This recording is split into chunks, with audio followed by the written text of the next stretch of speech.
Well, hello and welcome. This is Emergent. My name is Reed Summers. In tonight's episode, we're going to be exploring the November 13th UAP hearings that were recently held in the United States House of Congress.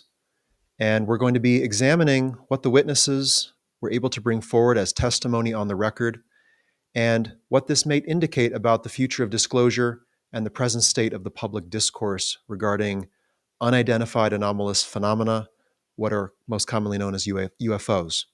With me tonight is the esteemed Richard Dolan, a highly respected historian, author, and researcher who has profoundly contributed to the study of UFOs and the implications of the presence of a non-human intelligence in our world.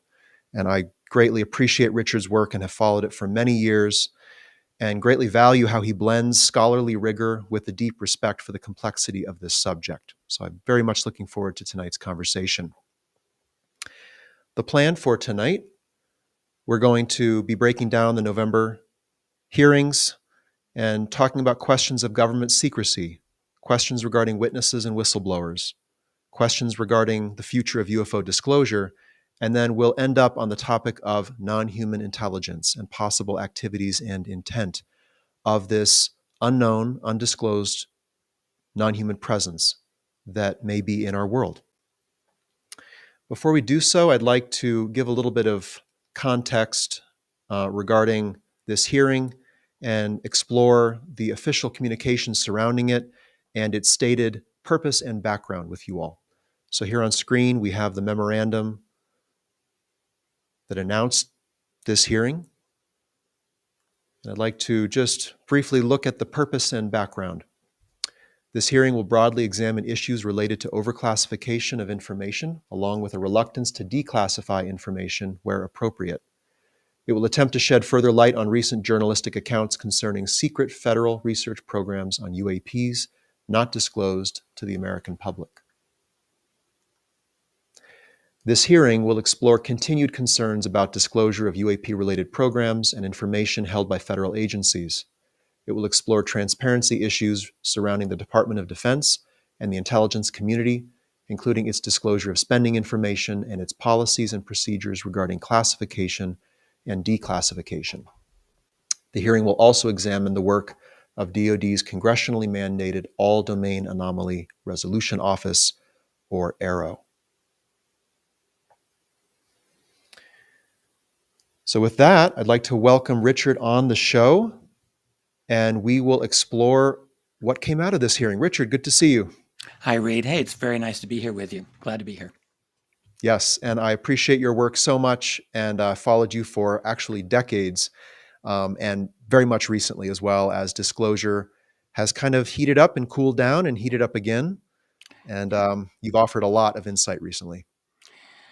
We are in a very, very active time. I think there's been nothing in the history of this subject in the modern times that compares with the era that we're in. I like to look at the history. I like to look at the previous attempts by past generations to crack the wall of secrecy, as it were. And there have been previous attempts, but where we are today has surprised myself and probably anyone else who has been in this field for any length of time. I didn't expect anything like this to be happening. I'm not saying we are at genuine disclosure, but we're at a point where in our society we are talking more openly about the UFO, or now UAP, phenomenon than ever before, and not just among the general public, but as we're going to discuss, among members of Congress and among what looks like for the incoming administration, some members of incoming President Trump's team as well. I think some of them are deeply engaged in this. So it's very interesting now. I don't know where this is going to lead, but we're going to get the popcorn ready, and we'll be watching over the next few months and years, I think. Right. Yes, there were some eye-popping moments in the hearings, some statements made that I don't think any of us expected to be made. We'll kind of get into that. Maybe we can just start with, your take on the hearings overall. What flavor did they confer to you, and did they deliver on the stated goals as you could best see them? I think the effect is going to be seen over time as more more potent than a lot of people currently think. If you go through the Twitter sphere, which I don't really do too much of, but I've been made to understand that a lot of people who follow this subject think there was nothing really happened, no new information. I hear that a lot. And one thing that I think a lot of folks, those of us who play inside baseball on this, and that we know all the issues, one thing we tend to forget is that there's a whole world out there. We have friends, we have family who do not follow this subject. And I think a lot of people who have even caught what little they've caught on, whether it's some YouTube news or TV news, there's still people who watch that. I think a lot of people are quite shocked, frankly, that Congress has taken this subject up. And make no mistake, there were a number of statements during the hearing a few days ago that were very, very forthright, very straightforward about non-human intelligences being behind the UAP or UFO phenomenon. This is not just some podcast like you and I are doing. This is people under oath to members of Congress who are talking like this. So I think that there was a number of things that came through loud and clear. I know we're going to talk about a few of the specifics. There was some things that we could call hot air or things that were said that were really not all that germane. I definitely will agree to that. But you're going to get that in any hearing. Let's be real. I think overall, I would rate this as not as explosive as the one from a year and a half ago when the world learned about David Grush. I will say that, but I do think that there was quite a lot in this one that will resonate as time goes on. Not least of which is the document of Immaculate Constellation, which I think there's a lot of potential for that to get some legs and to continue to get investigation and confirmation and all of that. I think that's entirely possible. And then a number of other things that were said as well were quite powerful, I thought. Yeah, good. And we'll highlight those. I have some of the clips to play back for everyone. I just want to point to this Twitter poll I did, I don't know, a couple of weeks ago. I think it was the election day morning. I was thinking the election would take days to sort out. So call it a pre-election, during election flavor, but 84% voiced the expectation of little to no disclosure in the next 12 months. And, I think some folks came away from this feeling like, it was pretty much that. The chairing members of Congress were asking questions. Some of the witnesses basically said, I don't know, or I can't tell you. And then the chairing members kind of voiced their frustration and seemed to be that was part of what was meant to be conveyed was, look at how little these individuals can say on the record.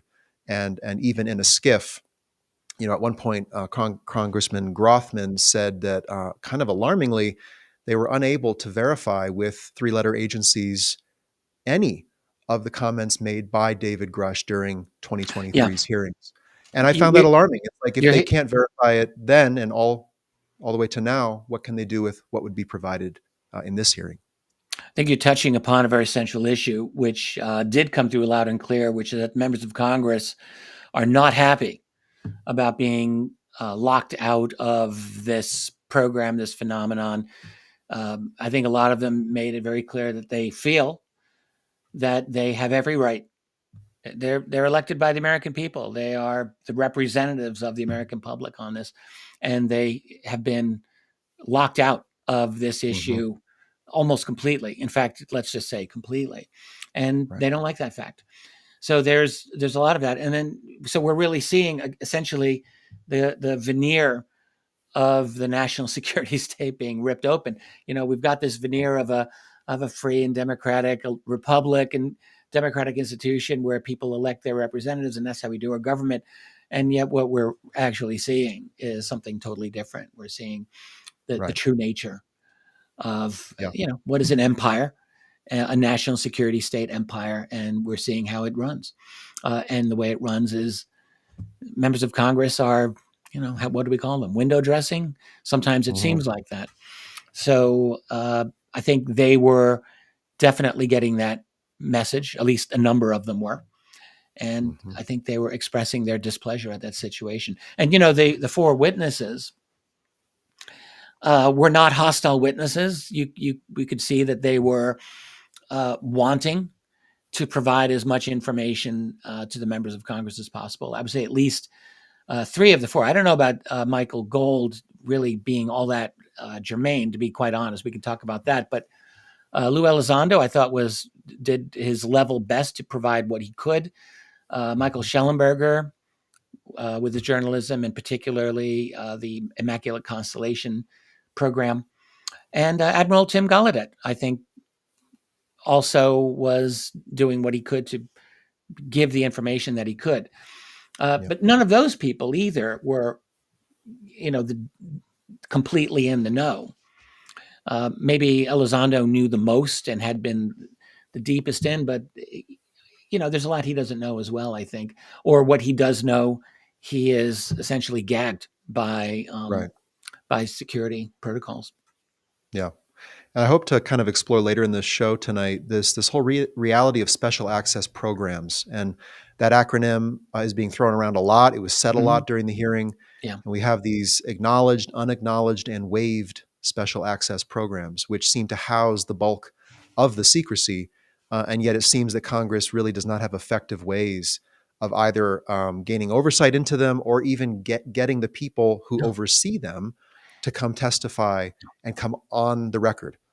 And One thing to keep in mind is that it was nobody in the world, nobody in the country, nobody in the world was talking about special access programs until publicly until the 1990s.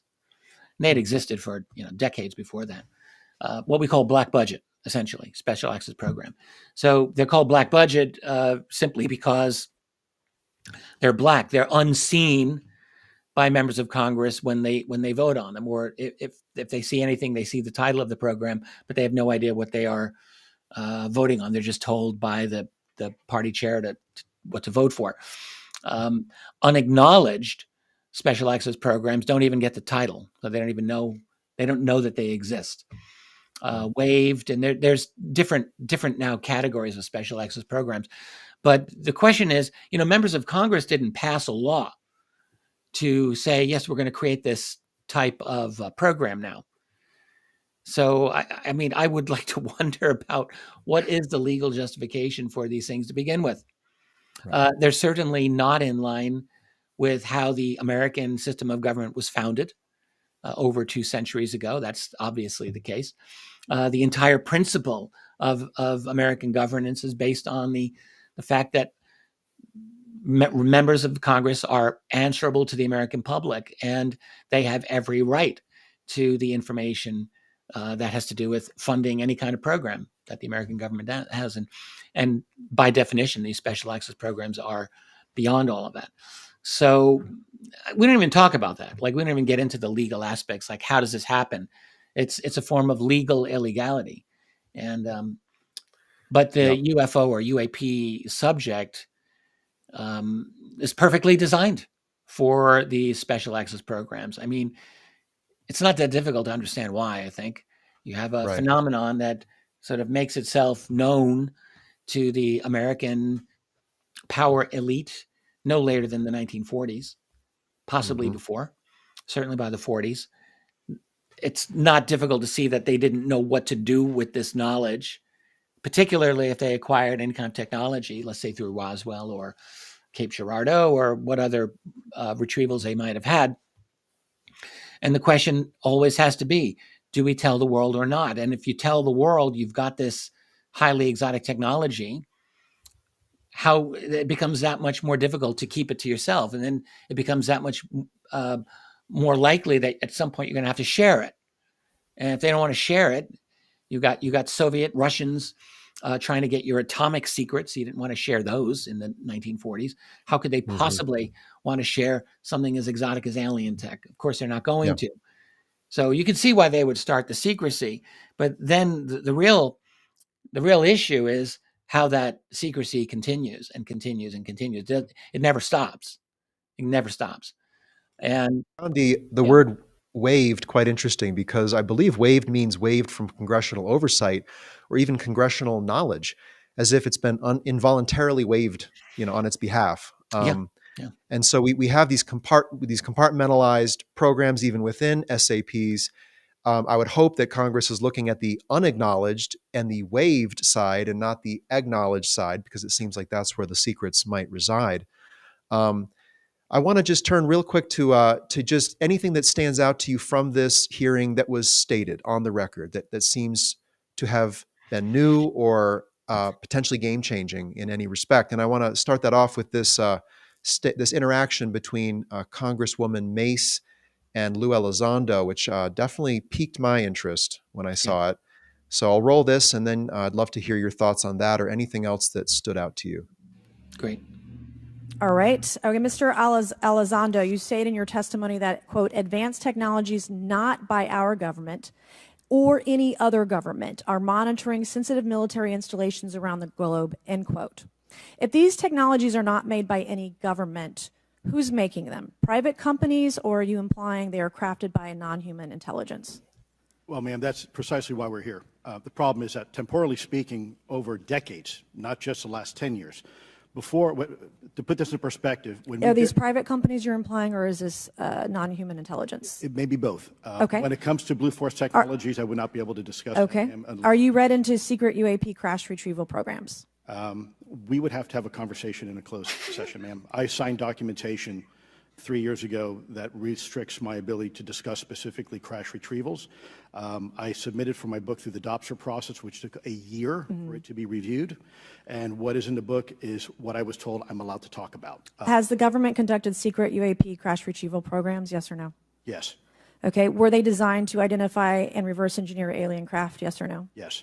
Do any U.S. contractors have the same? I would prefer to address that in a closed session, ma'am. Yeah. So Yeah, that just was a good call.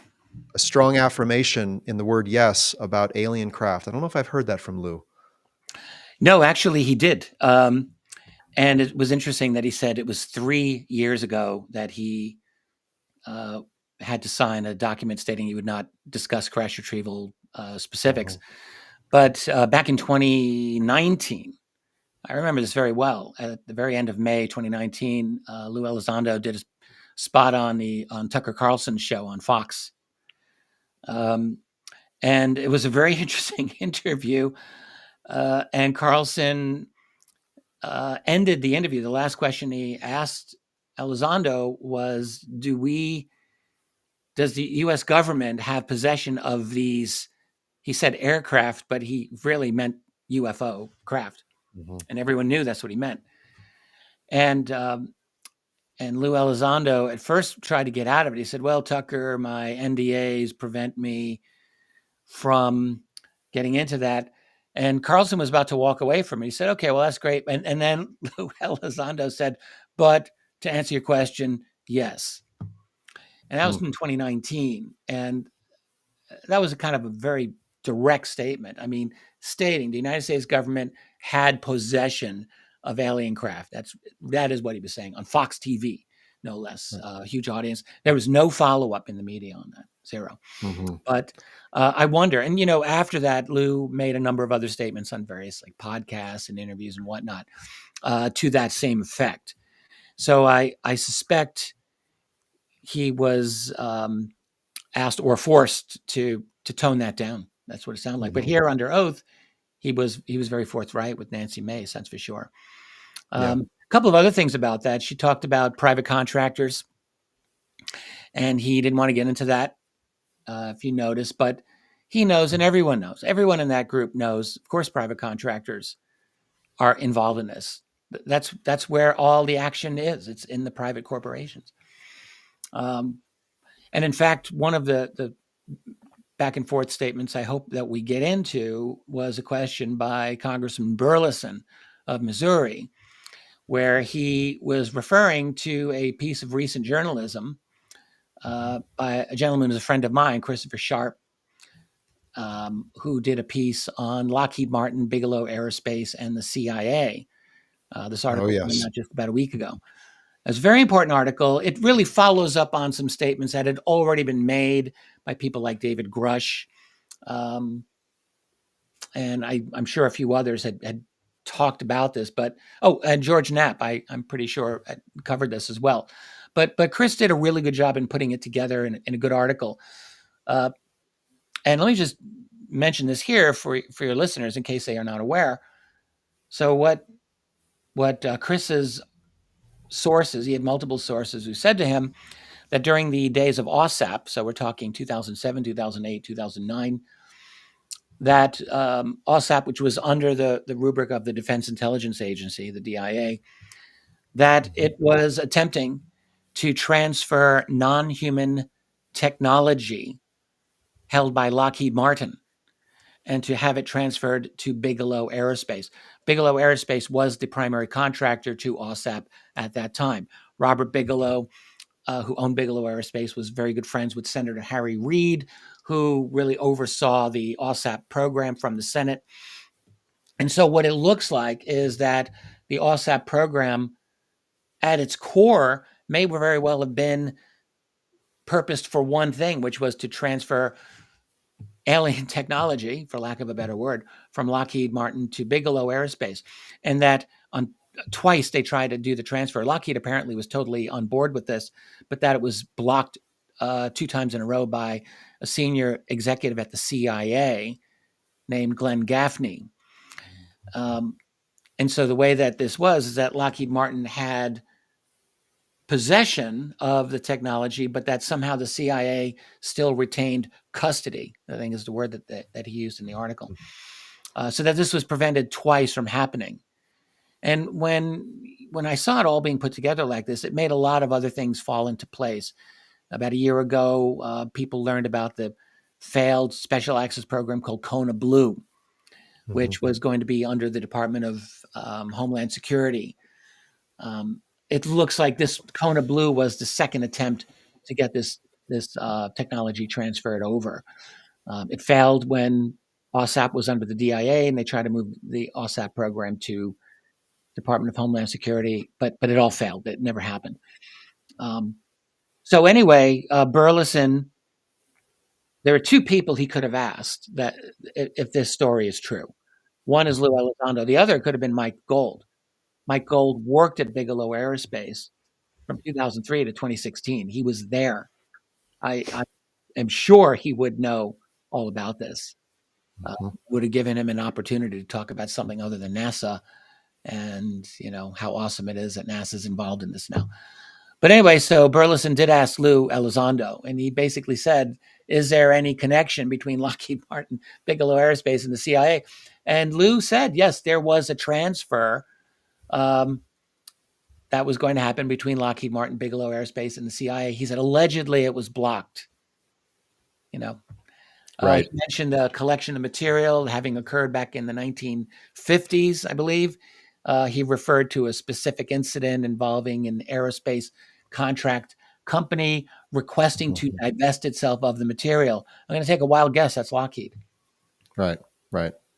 Yeah.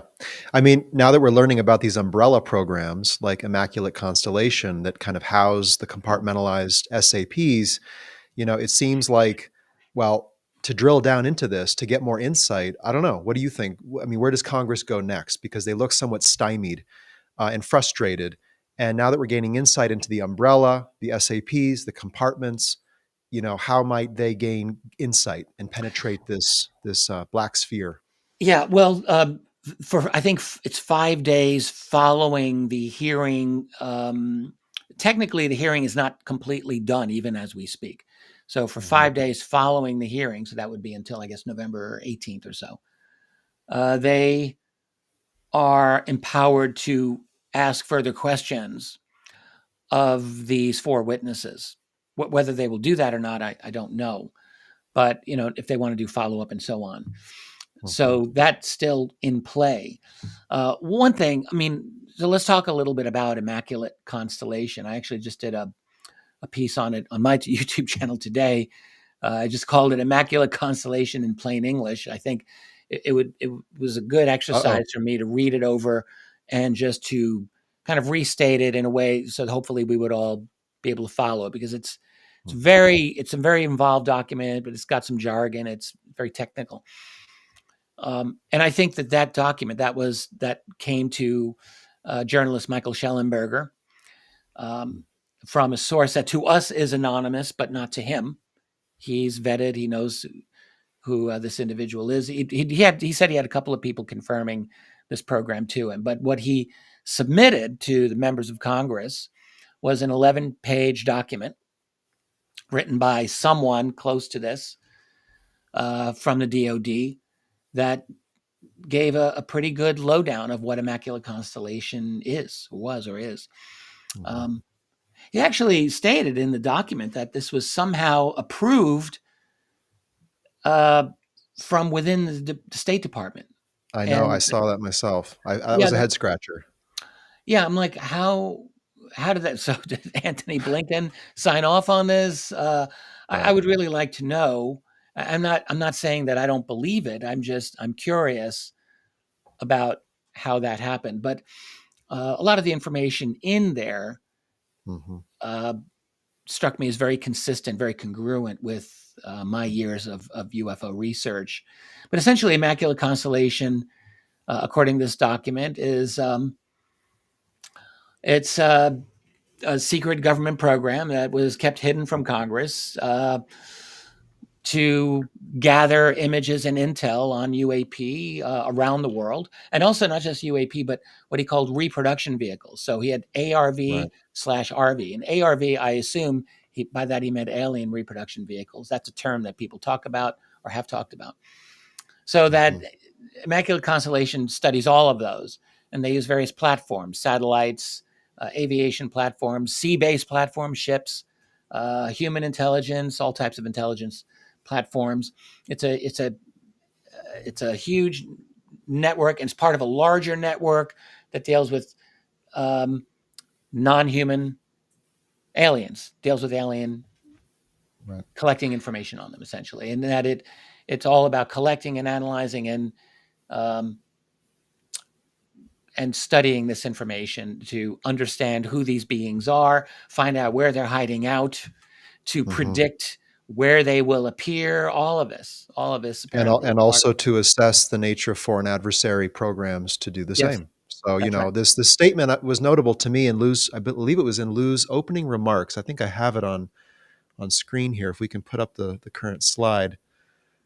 Let's see, this is from his written testimony. Let me be clear, UAP are real. Advanced technologies not made by our government or any other government are monitoring sensitive military installations around the globe. Yeah. Furthermore, the U.S. is in possession of UAP technologies, as are some of our adversaries. I believe we are in the midst of a multi-decade secretive arms race, one funded by misallocated taxpayer dollars and hidden from our elected representatives and oversight bodies. Yeah, that is exactly correct. Every word of that is correct. Every single word. And so this reality of a secret arms race, is it kind of comes to light with the Immaculate Constellation document. Yeah. How does that look to you at the moment? I mean, when you look out on the world, how do you see this under the skin of human affairs? I want to make sure I'm understanding what you're saying. I mean, I'll say the document for Immaculate Constellation looks real to me. I mean, I'll just say that at this point, I believe that it's genuine, that it's authentic. I think it accurately states the situation that is, and just what Lou said there, I think is what I have believed for quite a long time, that we're dealing with a secret reality in which the U.S. government, the U.S. military, the Soviets, and now the Russians, now the Chinese, other nations are aware of this. Certainly the United Kingdom is well aware of this. They've been involved in this for a long time.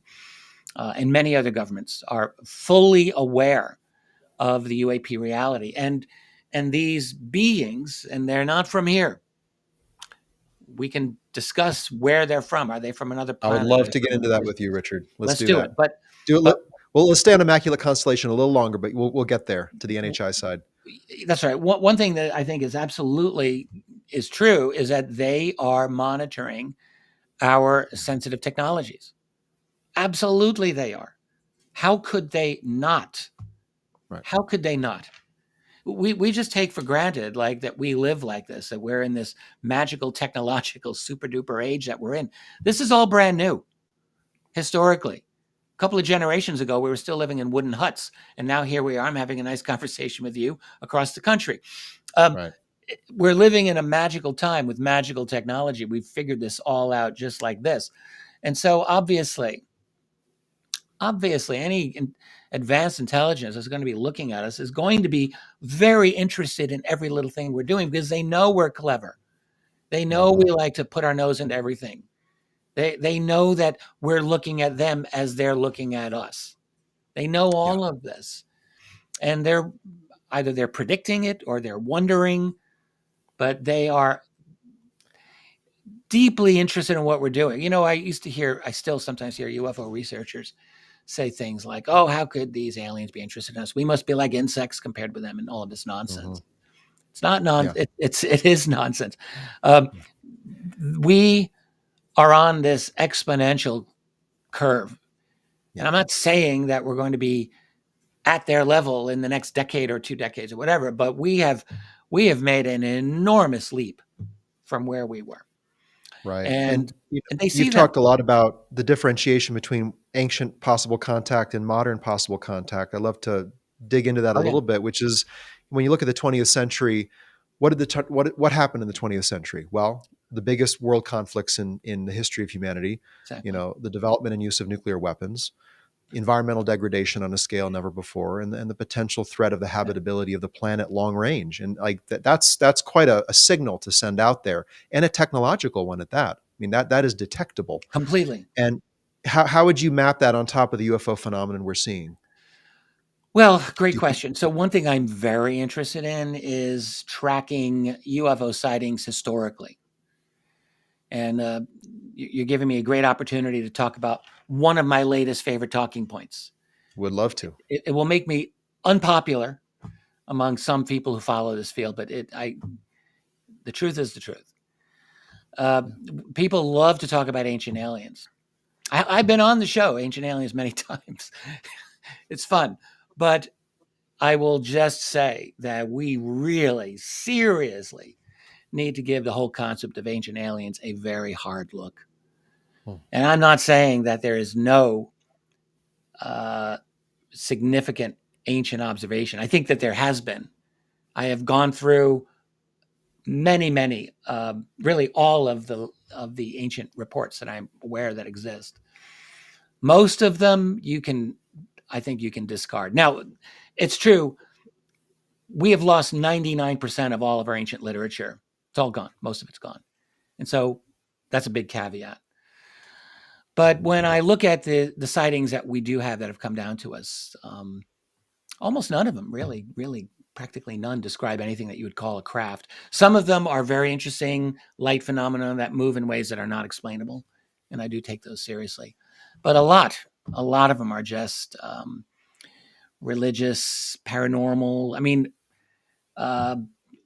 put in for a religious purpose, social purpose, political messaging.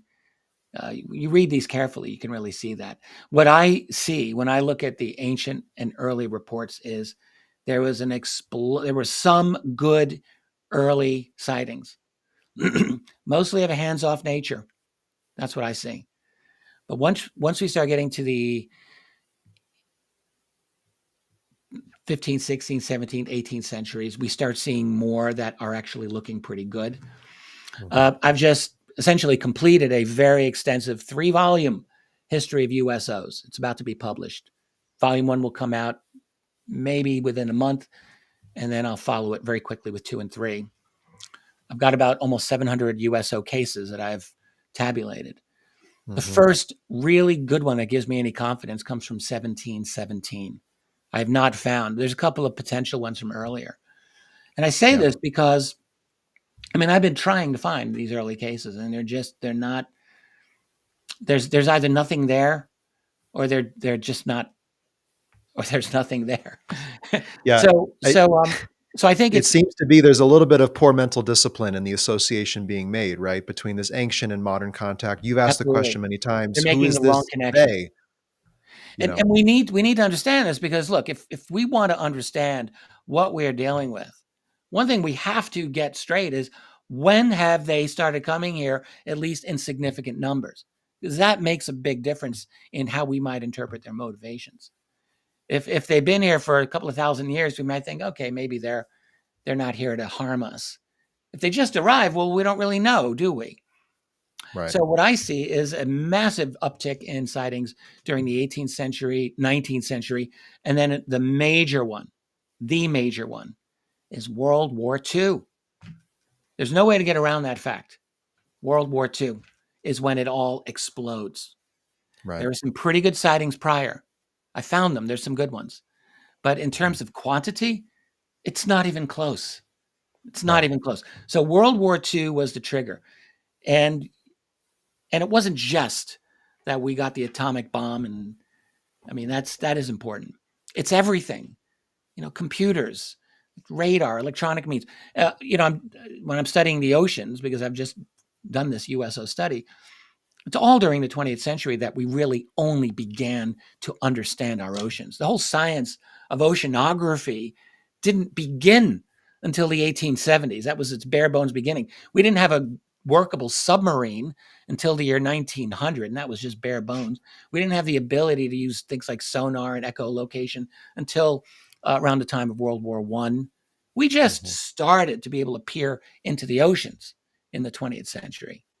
All that time. So we were taking baby steps, and we've gone very far in just a little over a century. It's just 4 or 5 I generations. had a moment in this hearing, as much as I appreciate the efforts and the moment, it's just looking down on us here in this moment. Here we are, human beings, trying to work out this enigma, pointing fingers at each other about the cover-ups and who's done it and who's done it to who.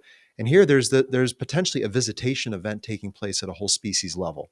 And it's responsive to us, you could say, in single moments, like with single aircraft, but also to our civilizational strides and the signals that we're putting out. And at the very end of the hearing, I'll just say for myself, one of the prime moments was when one of the Congress people asked very directly about NHI. It might have been Burleson. Is this a non-human intelligence? Or what is a non-human intelligence to you? And I think Tim Gallaudet said a higher form of non-human intelligence. That's what he said. Lou immediately resounded that. And it seemed to be like, isn't this what this is all about? It's about the controller of the craft, the entity behind the wheel. That's right. Yeah. So, thanks for getting me back on track. I just wanted to finish my no last worries. point. I love the deep dives. We'll do those. I went there because in saying obviously they're interested in our sensitive installations, they can see how quickly we have developed awe-inspiring, profound levels of power and capabilities in just a few generations. They are watching this carefully. They're watching us very carefully, whether through concern or whether through, they support this. I mean, there's different ways that they might have an approach, how many they might think about this. And there may be, as I suspect, multiple groups that are probably watching this. I don't know if they're in competition with each other. I have no idea. But I think they are. There's a number of them that are here. They seem to be. Or it's one group that has just a lot of variety. Right. Okay, so back to what you were saying. Yeah. Go ahead. We have two of the four witnesses, Gallaudet and Lou Elizondo, were very upfront about saying that they believe this is a non-human intelligence that's operating here.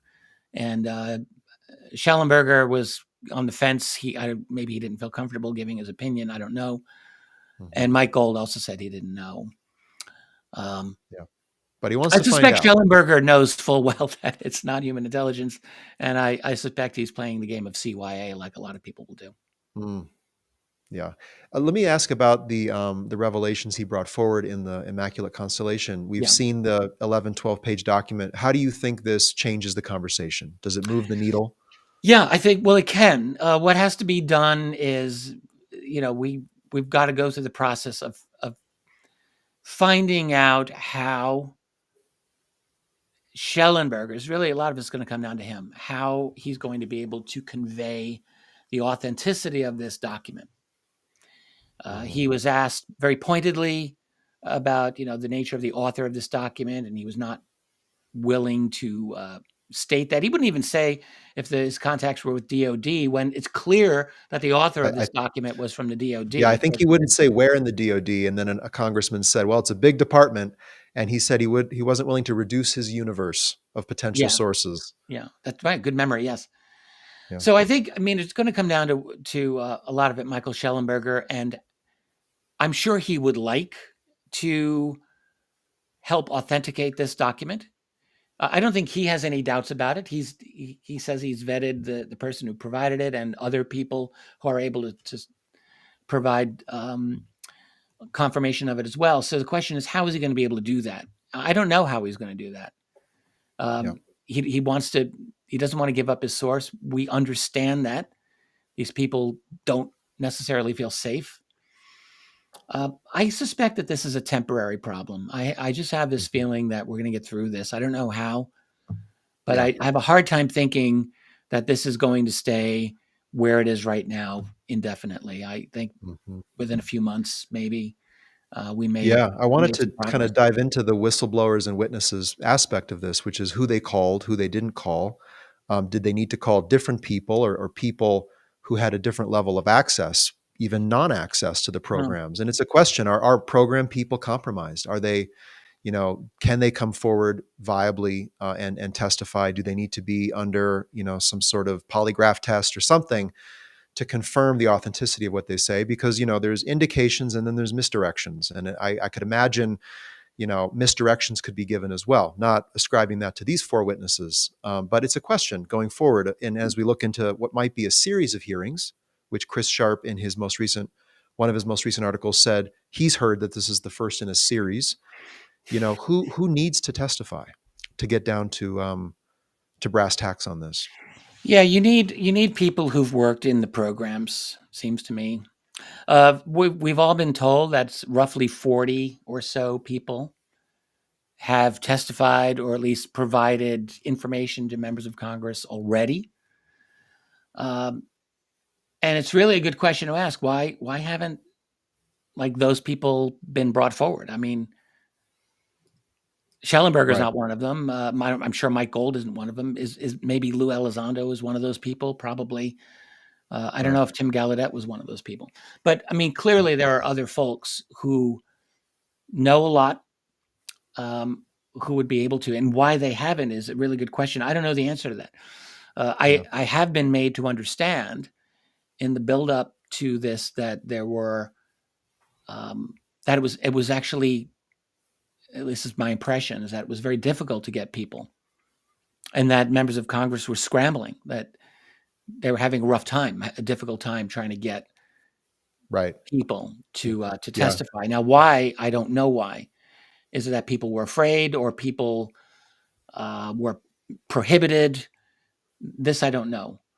Um, Right. Jeremy Corbell has recently come out on his podcast talking about Congress people feeling threatened and possibly directly threatened, physically threatened, which is pretty alarming. Because to me, it's kind of like, where do you look next? Well, who was the director of the CIA in the last 6 administrations? Who is the SecDef? Who has held multiple positions across multiple administrations? Like, yeah. these are the people who presumably might have downward looking insight into the umbrella Yes. SAPs like IC, and then others, and then could penetrate deeper. Well, this is a question. So some people have raised the desirability of bringing these types of individuals for hearings. Former secretaries of defense or directors of national intelligence and the like. I can see the value of trying to do that, but I just have this feeling if you're going to do that, you're going to have to be prepared to treat them as hostile witnesses. These people are not going to Mhm. just roll over and give members of Congress what they want. Right. Those are the exact individuals who are the gatekeepers, it seems to me, and to expect that they're going to play fair.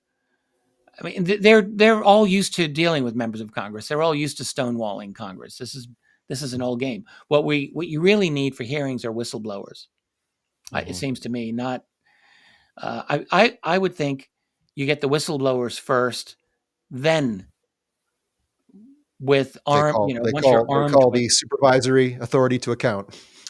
yeah, Right. once you're armed with some really more powerful information, then drag the former heads of the departments or current heads of the department over the coals. Sure. Right. I think that would be a Right. good idea, but I think it's very premature to do that right now. I don't think that there's enough. I think they're very likely to just deny. Again, I don't want to pick on poor Mike Gold, but he's a perfect example of what I mean. Like, he really didn't say anything. He Right. really I said know. nothing. I mean, now If anything I was a think I heard nothing burger.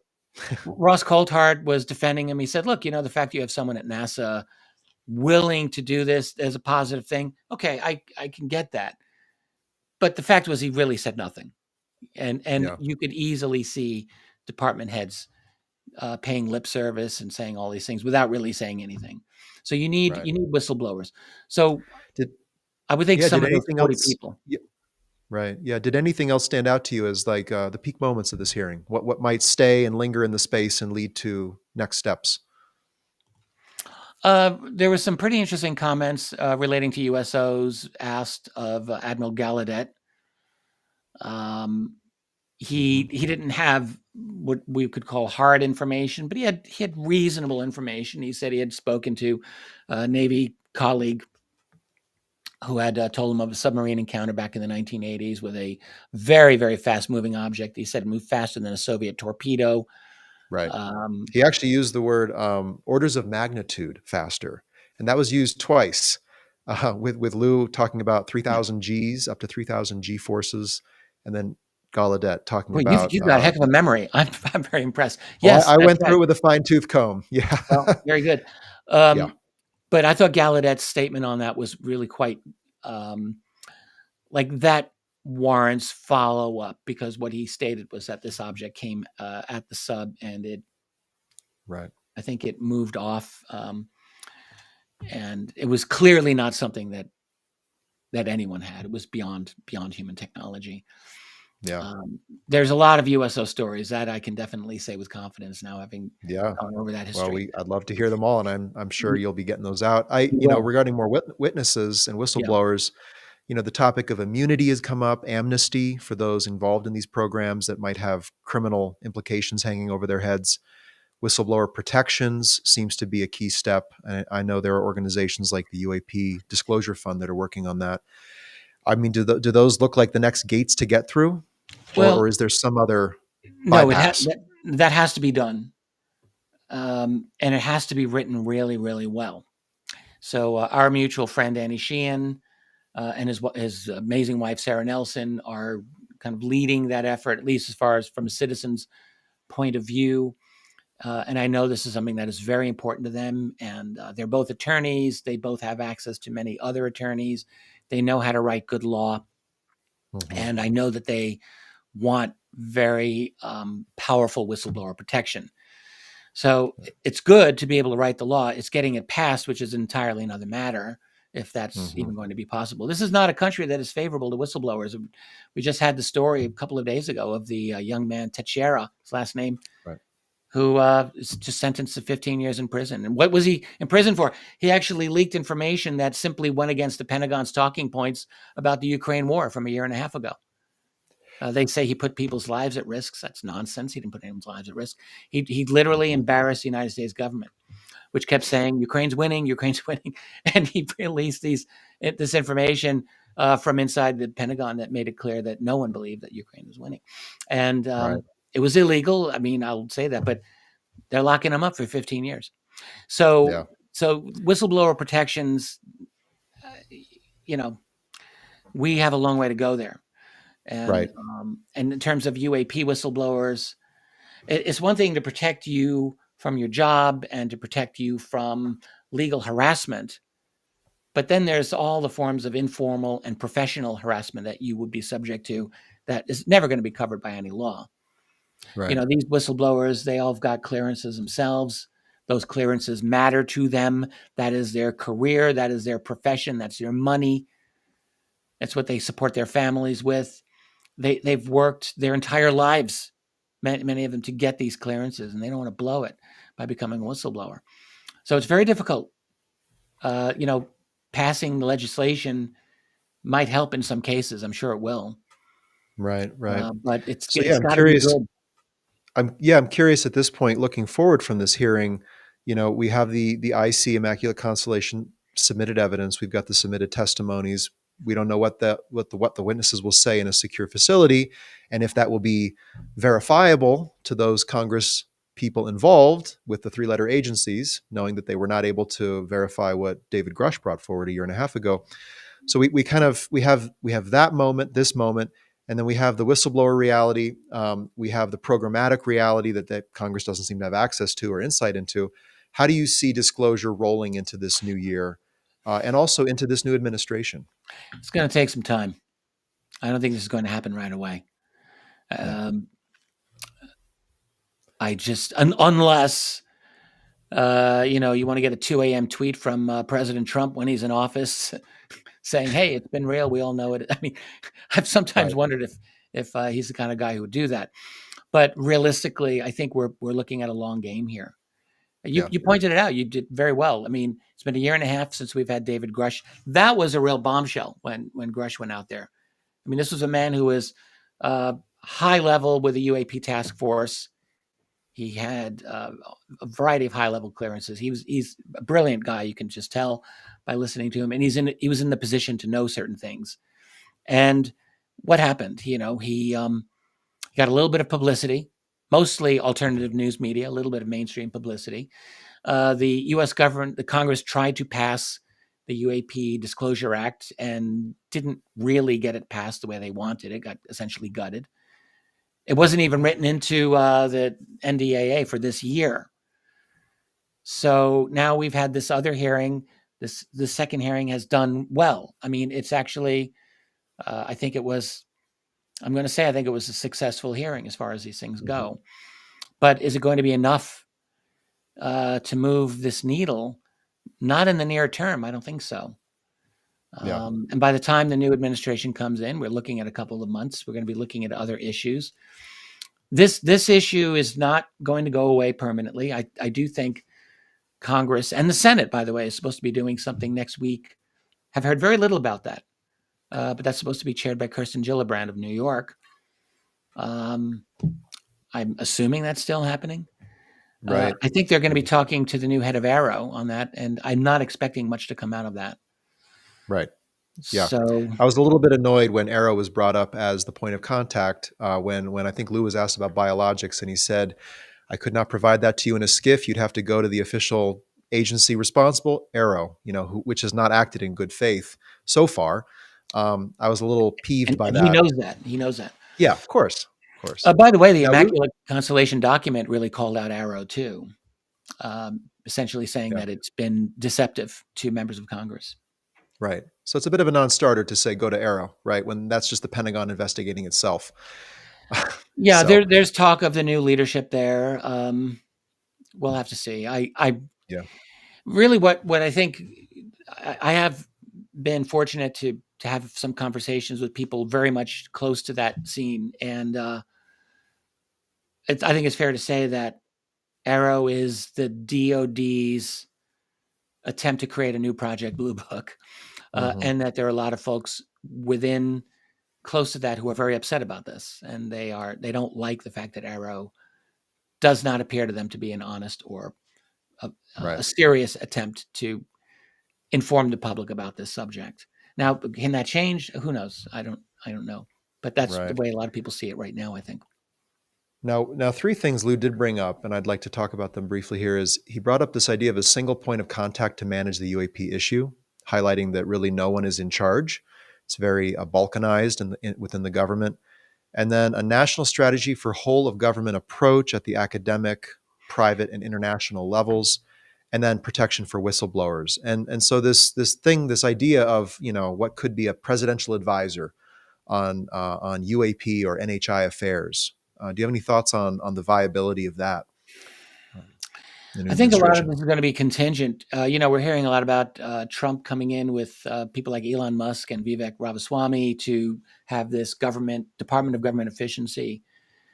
It's kind of an interesting idea, and whatever one thinks of Musk and Ramaswamy, they're both very, very smart guys who their job is to look for waste in the government. Now, where is there bigger waste than the Department of Defense? Like nowhere. So I will bet. I would be willing to bet money here that they are going to be targeting the DoD. Now they're going to be running into a lot of resistance.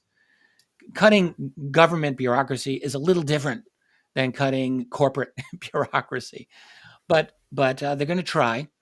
Mhm.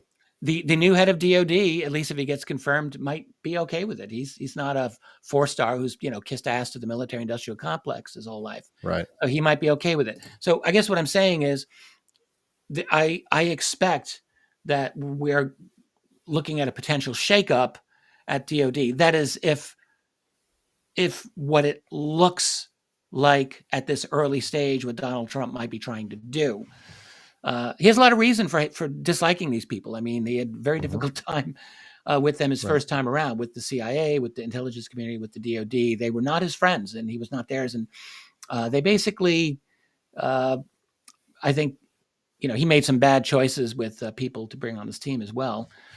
But they made his life very difficult. So I think he wants to do it differently this time. And we're looking at a potential war, a real war within the U.S. administrative state. And for my part, I would like to see some success in this. I think we're looking at an unbelievably bloated empire bureaucracy.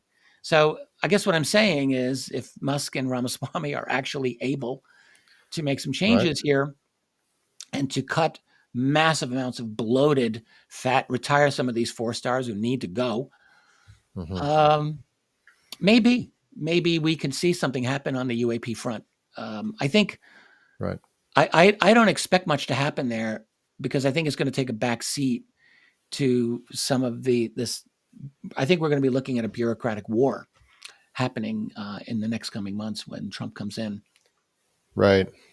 I will say, per the stated purpose of the hearings about spending, looking at spending, the government efficiency potential department, there might be a connection there. But yeah, it'll be interesting to see, what position he takes, and if there is any acknowledgement of the phenomenon to the degree that it calls into being some sort of advisor, presidential advisor, someone on the National Security Council. I don't know who that would be. What I think may happen is, it's a funny thing. 14 years ago, I co-authored a book called After Disclosure. It remains, I think, to this day, the only full-length book-length treatment of the subject. Now, it was written during a different era, a different lifetime, it seems like. We did it back in 2010. But one of the things that my co-author and I both thought is that we're in an era of significant cultural change relating to this subject. Internet, transfer of information. And indeed, what's happened since 2010 is that this subject has continued to pervade popular culture in a powerful way, in a way that's reached to high levels, and popular culture, not just in a superficial way, like through TV shows and things like that, but actually through research and knowledge. It's kind of surprised me to see, but I talk to members of Congress, and I talk to high-level individuals who tell me, like, they've read my books, and I still get surprised when I hear that. They know who I am, and they know who other researchers in this field are. So it's worked its way up, and it does seem that more and more people at increasingly higher levels of government are not only are aware of this and they know it's true, but they are willing to talk about it. And that was not the case back in 2010 when we wrote our book. So a lot has changed. So I guess what I'm thinking is that it may come to a point where disclosure happens because everyone in the world already knows, and the government is just simply going to have to say, yeah, it's true. Right. And yeah, I mean, it's an exciting proposition that the global public can get the discourse going, and government, can confirm versus disclose, lower the pain threshold for those who have so much culpability. Yeah. That may be where it comes to confirmation rather than disclosure. Right. Because we already know. Well, this has been great. I'd like to spend the last bit of time talking about the other actor in the room. We talk about human actors, human cover-ups, human secrecies. Well, what about the non-human intelligence, right? Who are they? So often counted as neutral or completely removed from our space. And I think there's kind of a misportrayal that might be accidental there, which is we assume these craft have been recovered, reverse engineered. There's a secret arms race. it's all us, it's human on human. Is the NHI in this? And I just want to roll this clip here because my hopes got up when I heard Congressman, I think it was Luna, talk about ask the question essentially, and She was it pretty kind good. of Yeah. it got left in the ethers. Let me see if I can pull that up here. There we go. Let's see. Actually, I don't know if we've got it. Maybe we can pull that up. The team will do that. But yeah, your thoughts, Richard, on where the hearing left the matter, which was really there is a higher form of non-human intelligence in the world. Yeah. Luna did ask some very on-point questions, and I think one of them was essentially asking, can you tell me, are they non-human intelligence? I don't think she got a lot of good answers to her questions, but yes, I think it's very evident that we're dealing with a non-human intelligence or intelligences. Yeah. Right. I have been asking myself for more than 25 years, what do I think personally their motivations are in being here? And, look, I'm aware of all of the theories. I've embraced and entertained all of the theories at one point or another. And I tend to think that multiple theories have merit to them. I'm not sure that I think it's just one answer to this. Right. There's a big part of me that tends to think of these other beings kind of like us. People like to say, why would you think they're like us? Well, why would I think they're not like us? We're a biological life form. We evolved on a planet. We need food to eat. We reproduce. Why should I think that a life form that has lived on another world, if that's what I think they are, would be radically different in that way? Why would I not think that they, like us, at some point became the apex predators of their planet? Why would I not think that they, like us, are used to having their own way? I would think if they have developed a very advanced technology, they're able to go to defeat the speed of light essentially by warping space-time and figuring out what Hal Puthoff would call space-time metric engineering, and they've mastered that. And if furthermore, if they have a level of consciousness, look, I'm married to a remote viewer, and she's quite good at what she does. I've spoken to many remote viewers, and I will tell you and your listeners that's a real thing. So human beings have some ability, maybe you could say limited, but we have some ability to communicate beyond this space-time reality. I used to not even say such things in prior years because I thought, well, I don't want to make myself look crazy, but it's the fact, and we might as well just say what it is. People can do Honestly, like the NHI word has been used so much, and it seems to allow for the conversation to happen and circumvent the little green men, the space aliens that's been so derided. But I do feel the public, and I even felt it from the Congress people in this hearing, kind of wanting the people testifying to get down to what they mean. And I mean, the public as well. And I have a clip queued up here. We've got Luna there. Actually, we've got the couple questions from Luna. Let's do that, Congresswoman Luna. Based on our conversations that we've had, people that say that there are good and bad of whatever these things are. And so my concern from a national security perspective is A, that true? B, are you guys hearing the reports of that? And C, I think moving forward in regards to technology, Mr. Gold, if you can answer this real quickly, some of these aircraft, it seems that they are operating off of energy that we don't currently have. But just yes or no, in your opinion, if we were able to obtain that, would that impact humanity for the better or negative? She is smart, man. That's a really, she just laid it right out there. It was a great question. Unfortunately, she kind of ran over the first 2 points, which is we're hearing about good and bad. What's their intent? And oh, by the way, can we profit off the technology? And I get that, but unfortunately, that opportunistic she threw a lot out there. seems to kind of circumvent the thinking about the intent of the visitor, which I just don't see questioned very often. No, well, in the Immaculate Constellation report, there's one incident. It's fascinating. I'd not heard of this at all, but he described something off the U.S. Eastern Seaboard where an F-22 is doing a routine surveillance patrol, I guess, and encounters several UAP. They are described as spherical metallic balls, basically. A certain, what's described as a subset of them go off on an intercept of this F-22. And in fact, they are able to prevent him from doing a radar lock on them, and they swarm him. They create a kind of semicircle around him. One gets incredibly close to his cockpit, apparently, He's trying to do evasive maneuvers, trying to get the hell out of there. And he finally leaves, and they escort him out of the area. So they kicked the F-22 out of the area where he was supposed to be doing a security patrol. Now, Yeah. that's I was incredible. reading it right now. 3 to 6 UAP, Yeah. box in the F-22, and basically escort him out. I know that's pretty eye opening. I mean, that It's like, looks like an get the hell out altercation of or here. almost one. Get the hell out of here is what they're doing. And so is there trouble in paradise? The answer, yes. And there has been for decades. There have been military encounters with these UFOs, as I used to call them, hundreds of them for decades, since the 1940s. We cannot compete with them. They do what they want. They're not doing an Independence Day. They're not blowing up the White House.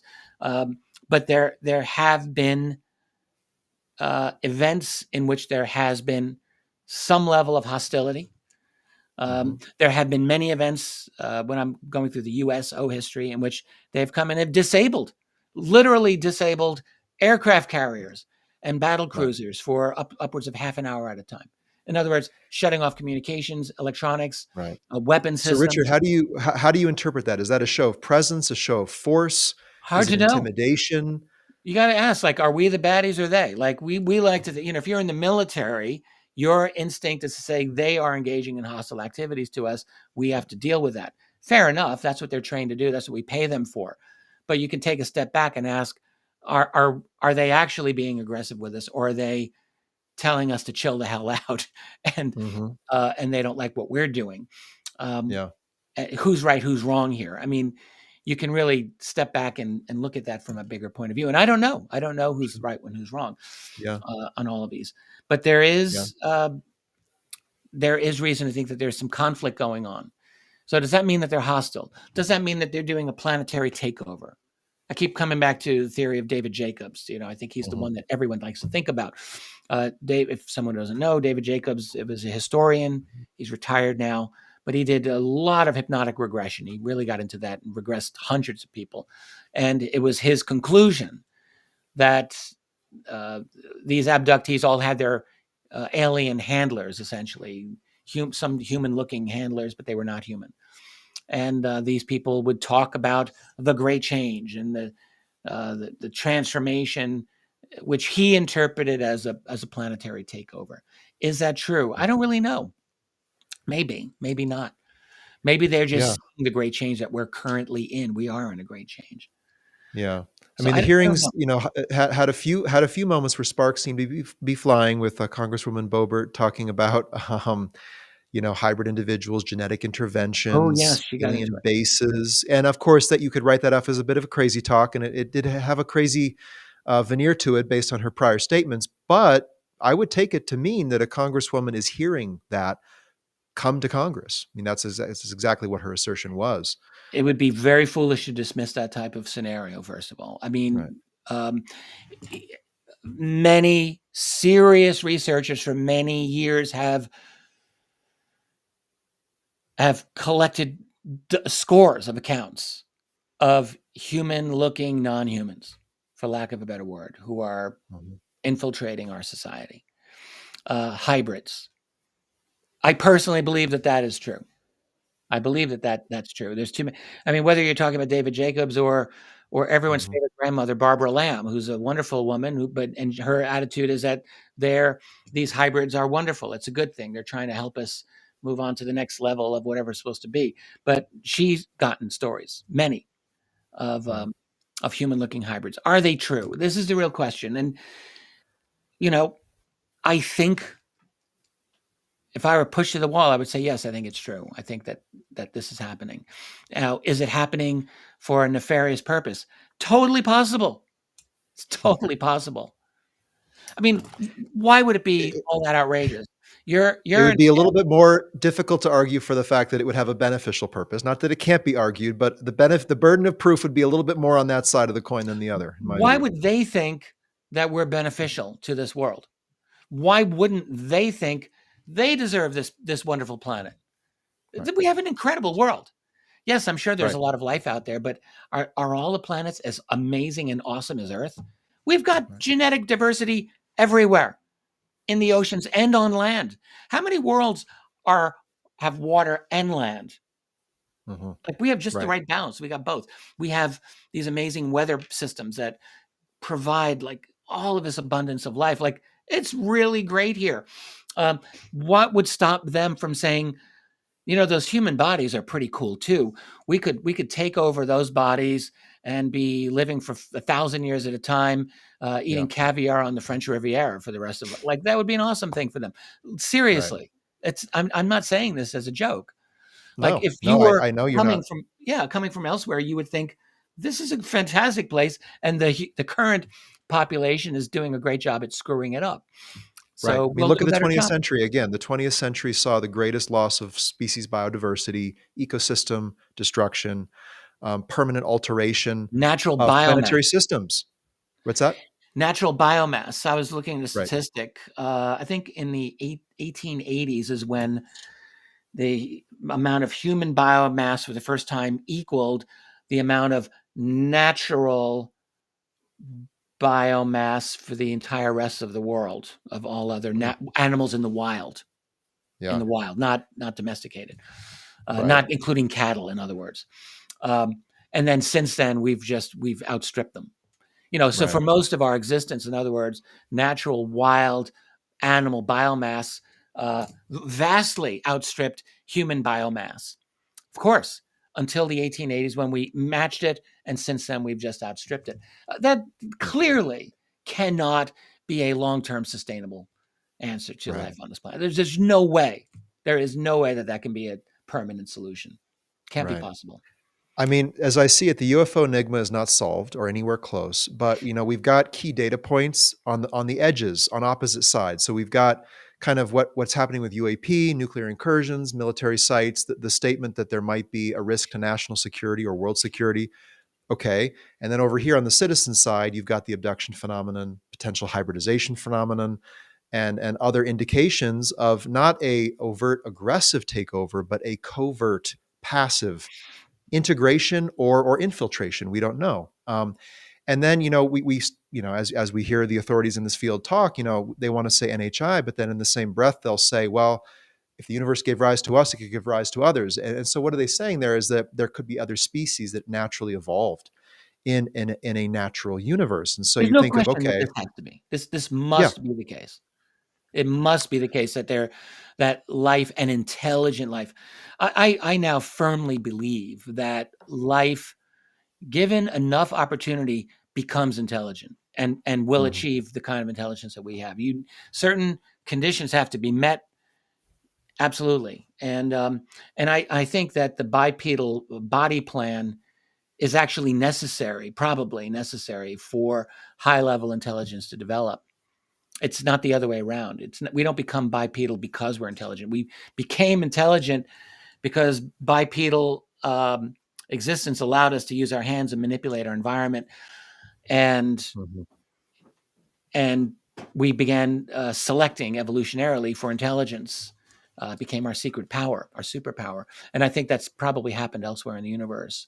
And so they Yeah. would have a body plan similar to what we have. I think 2 arms, 2 legs, head, couple Mhm. of eyes facing forward. I think that's actually probably happened. So Yeah. it's called convergent evolution, and I think Yeah. we probably would see that in other worlds, in a Yeah. few instances. And then once they get to that certain level, it's like you make that leap to super intelligent level, where they are and where we are headed if we survive. Right. If we Right. survive. And you see some of the indications of that in the telepathic nature and capability of these entities that's been reported. I want to probe this enigma a little deeper, and I want to put up this quote by Gary Nolan. I saw this and it piqued my interest as a potential scenario at play. This is a quote from Gary. Let's say there are 8 different groups of whatever they are, non-human Hmm. intelligence, and Yeah. they all don't necessarily agree with each other, and we're not the main show, we're a sideshow. But somehow some of them see us as a resource, while others see us as having to be protected from others that see us as a resource. And so you could have a little bit of that going on. Yes. Yeah. That's insightful. I tend to Yeah, agree with that. yeah. And I That's mean, something as we talk, I believed for a while. please. I think. Yeah, yeah. I mean, if we were to kind of put our prognosticating hat on and talk about the scenario at play, would you agree that there are multiple different forces, not just maybe different entities, but different interests or forces present in the world? Seems like it to me. I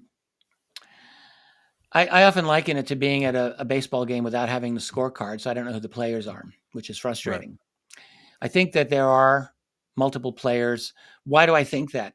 Two reasons. One is that the types of craft and their behaviors are varied enough to make me think that you have different groups that have different styles, let's say, of craft that they use. Spherical, disc, elongated.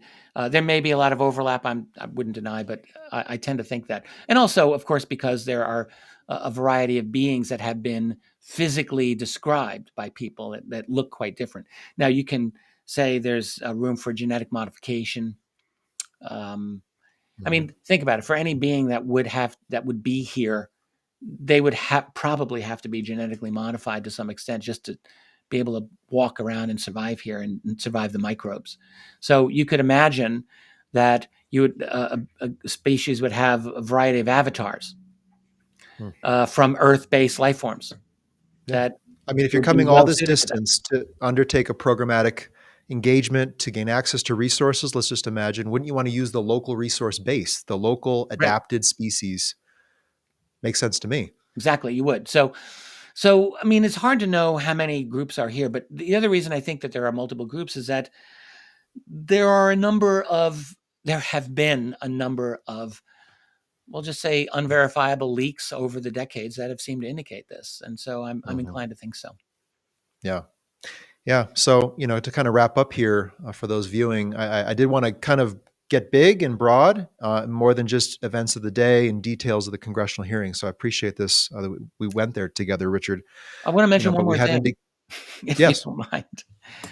please. We're in a state of our civilization right now where it's almost irrelevant, in my opinion. Like, if the new presidential administration attempts to roll back some globalization, which maybe he wants to do, I don't think it's going to matter in the long run.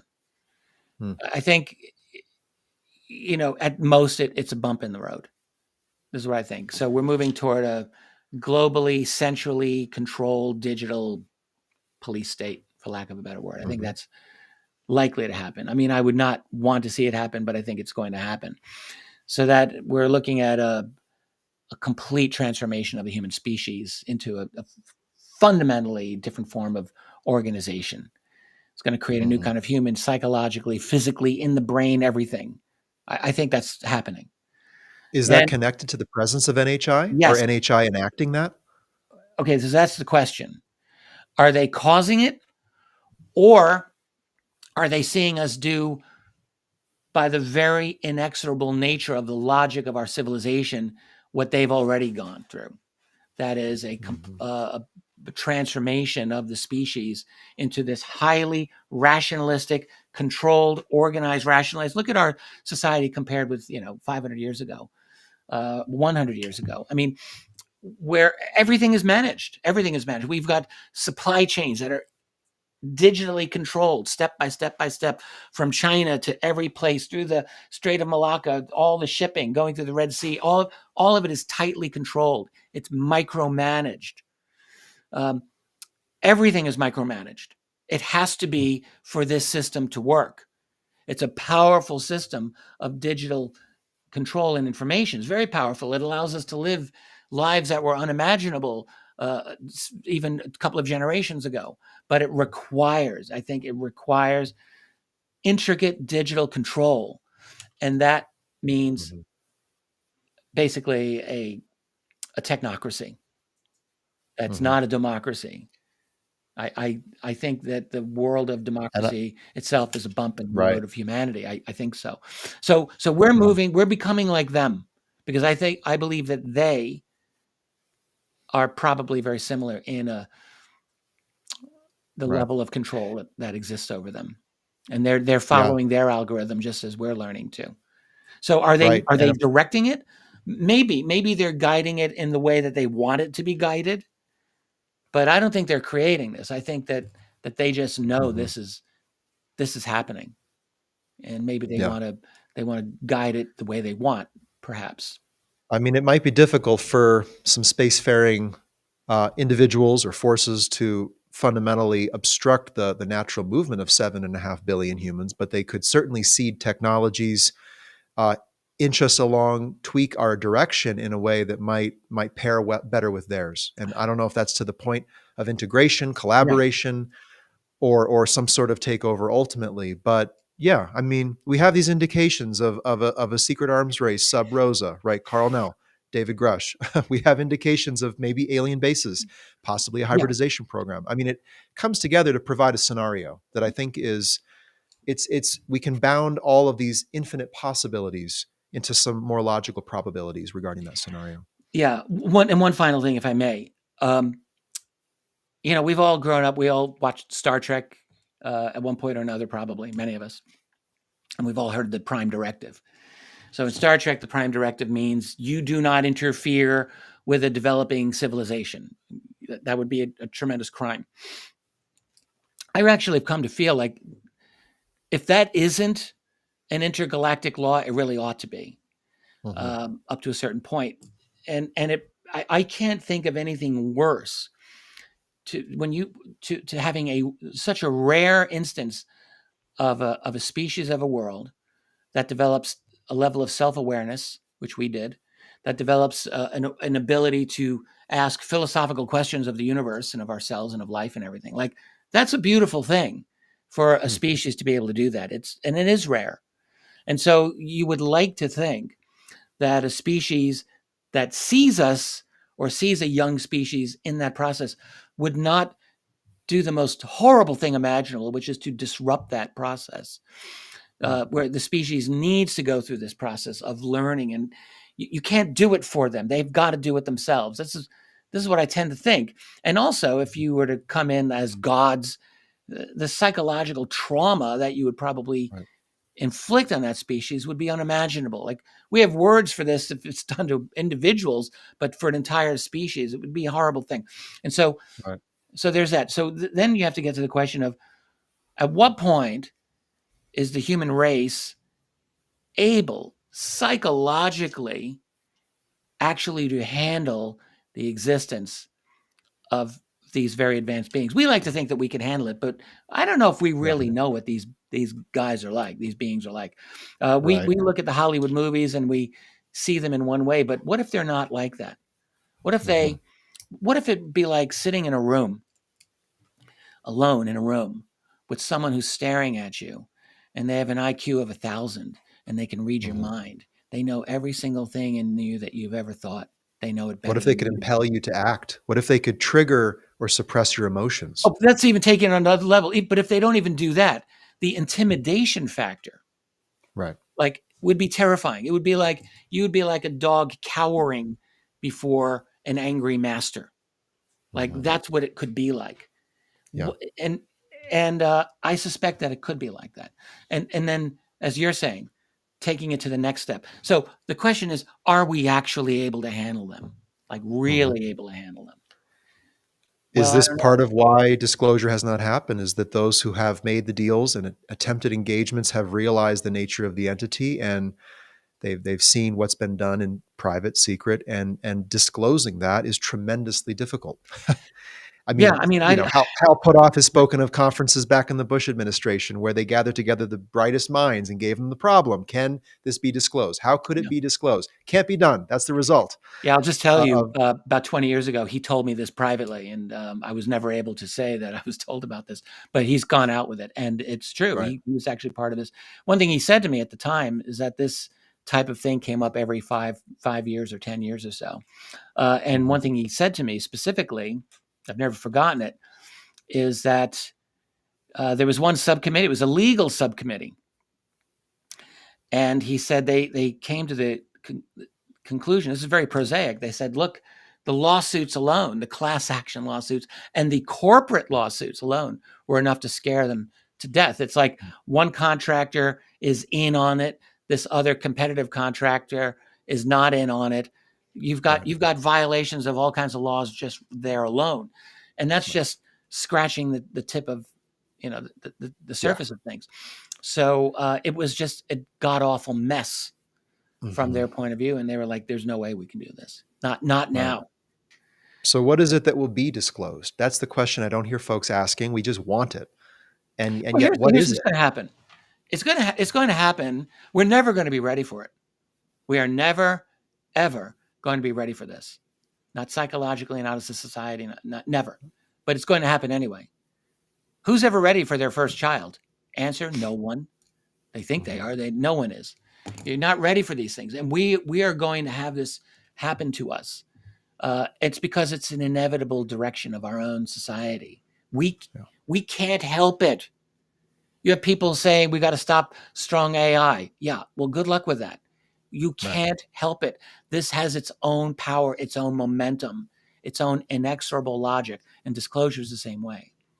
Yeah, like we're in this process. It's only been a few generations, so we think, oh my God, we're waiting so long. No, this is happening really fast. Even if it takes another 10 years, 20 years, it's still quite fast in the grand scheme of things. It's happening. Well, one thing I'm talking about these days is what the public is going to most likely say and think with increasing levels of affirmation or confirmation, and where they're going to go as aliens. And in a strange way, in my encounters with people, they have been able already to process ontologically the possibility that physical aliens are out there and that could visit us. And I think eventually the disclosure movement is going to have to come full circle to face the fact that indications are such that there is a physical alien visitor. And the public are already thinking about it. All the clips after, I watched all the clips I could after this hearing, and it's all alien craft, alien bodies, alien biology. And so that's the nature of the conversation I think we need to have.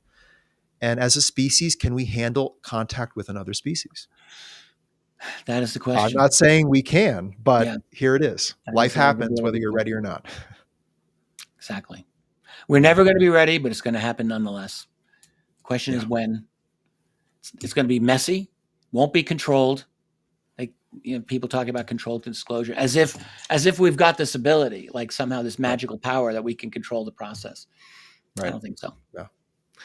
Well, Richard, it's been wonderful. I want to honor your time. I know we're hitting an hour and a half. I do have a bunch of questions. You're welcome to stay and answer them with me, or we can call it a show. How about we do a couple, and we'll see. Okay, let's do a couple. Sounds great. All right. Let's see. I'm looking down the list here. Okay. Well, one person is asking, recently, UFOs, UAPs have been discussed even in the U.S. congressional hearings, signaling that disclosures and interest in this field are becoming more public and official. What do you think are the driving forces in the background for this shift?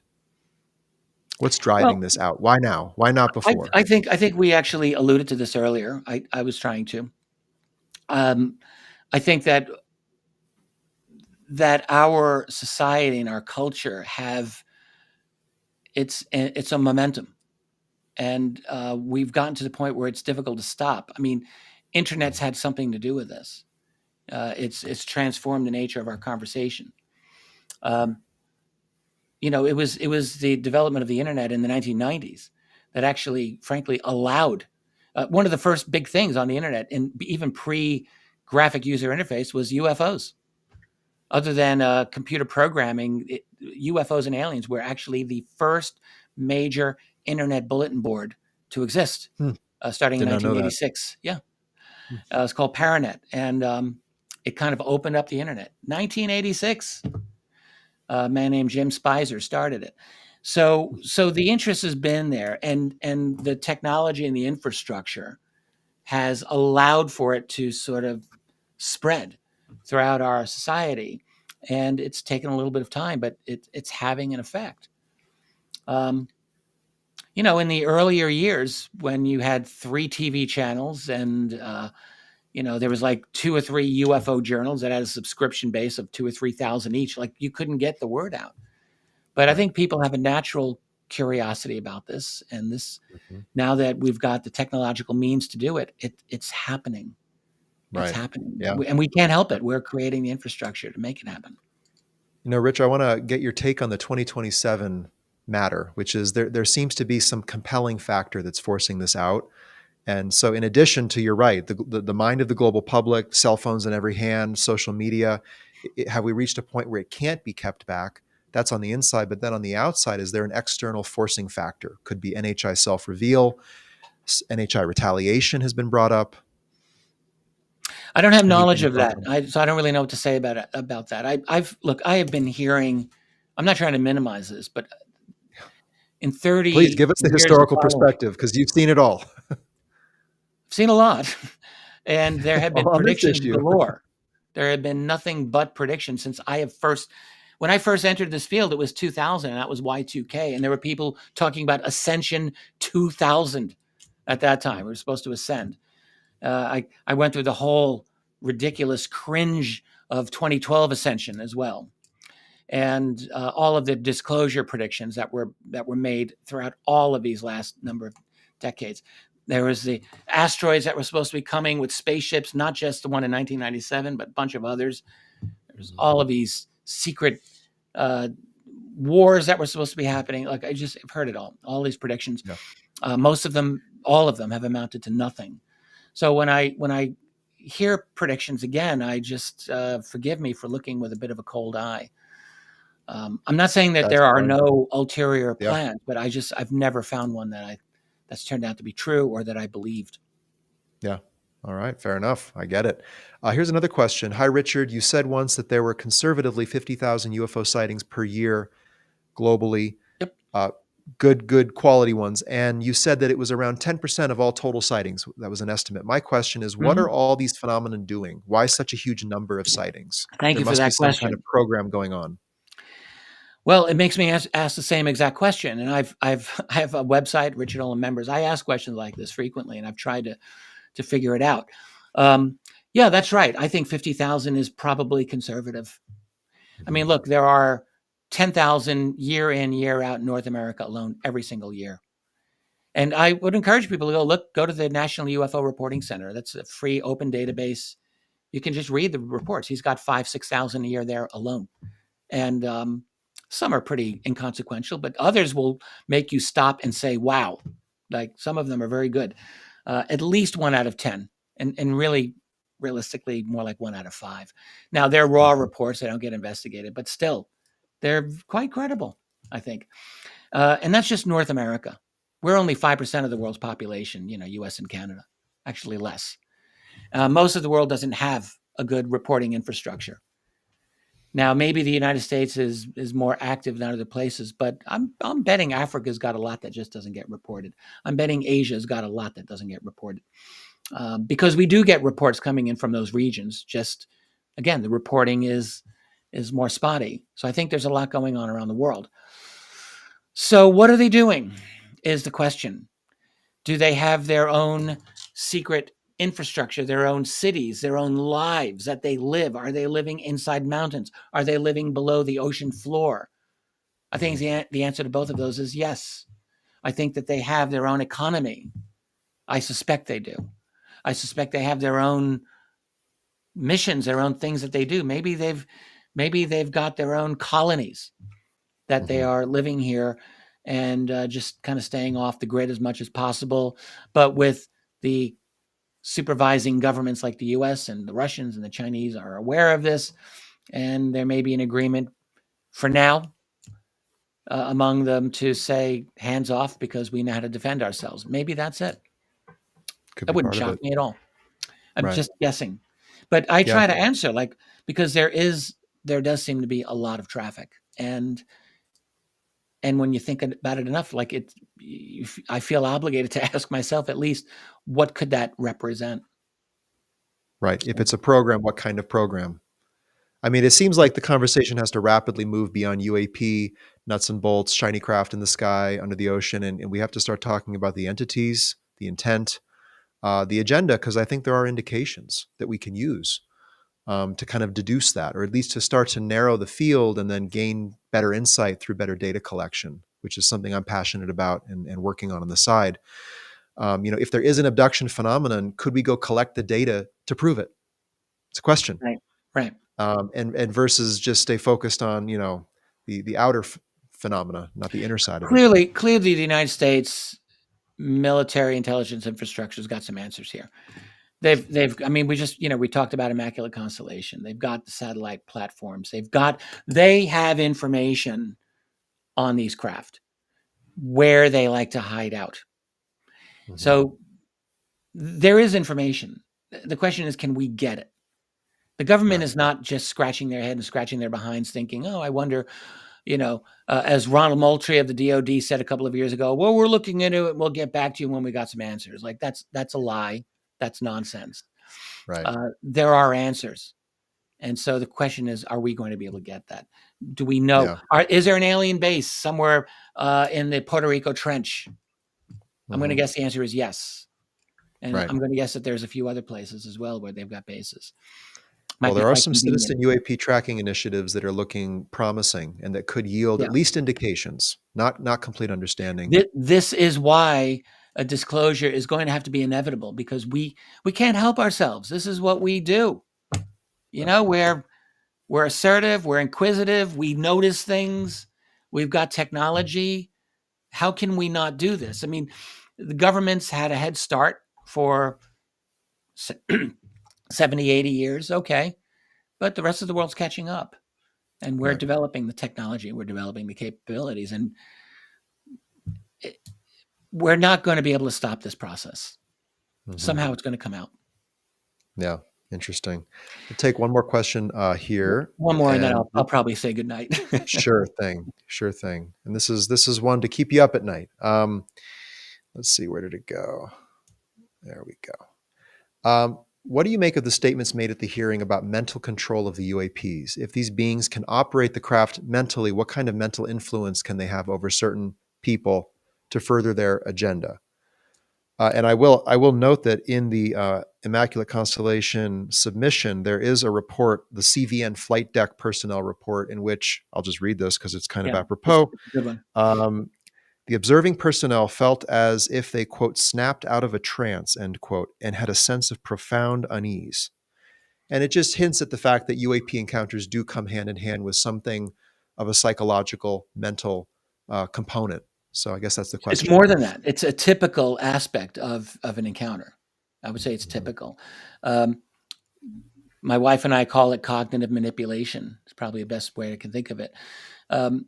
But you go through stories of UFO sightings historically, and it's typical that witness will feel a kind of connection to the craft, like a mental telepathic connection. I felt one myself 25 years ago. I was with my son, who was then 3 years old. I was holding his hand and underneath a perfectly blue sky, looking at the brightest object I've ever seen in the daytime sky, wondering what the heck is this thing. It was in May of 1999. And I couldn't tell what it was. It was just this incredibly bright object.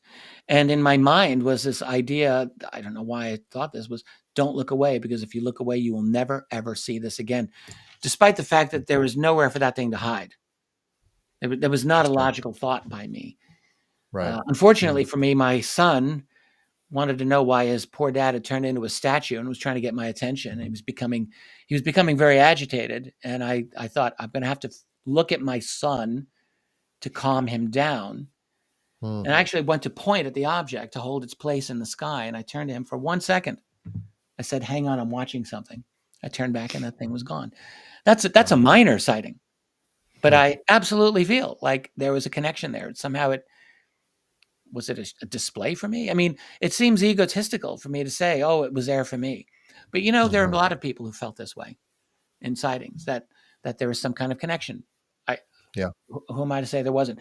No, it's typical. And then, of course, with abductions, or let us say alleged abductions, but abductions, there's always missing time, or typically missing time. Sometimes there's screen memories.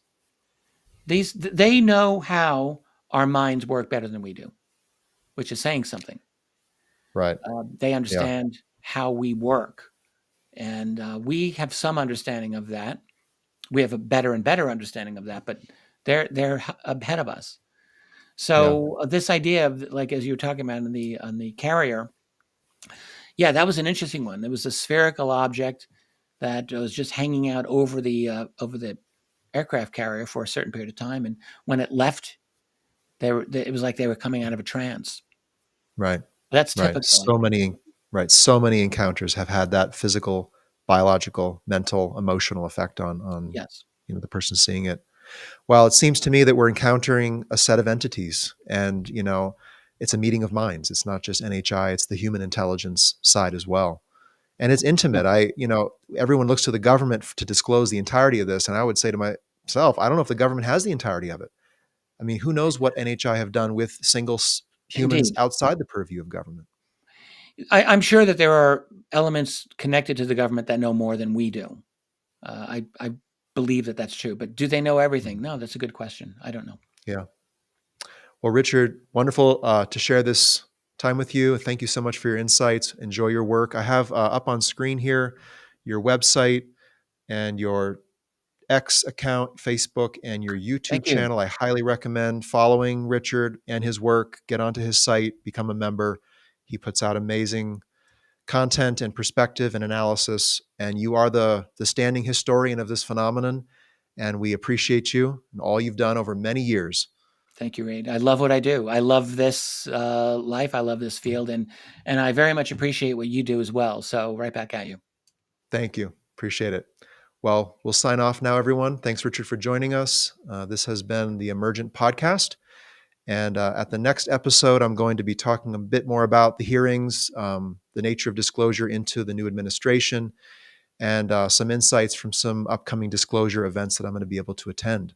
So with that, I will put on screen a closing slide, a reminder to get on the Emergent newsletter. I'm sending out every Monday podcast summaries, key ideas to consider, further thoughts on recent UFO UAP events, and questions and topics for upcoming conversations. So with that, welcome to the front lines of the phenomenon. It's been a pleasure. I look forward to all the conversations to come. And with that, I will say good night.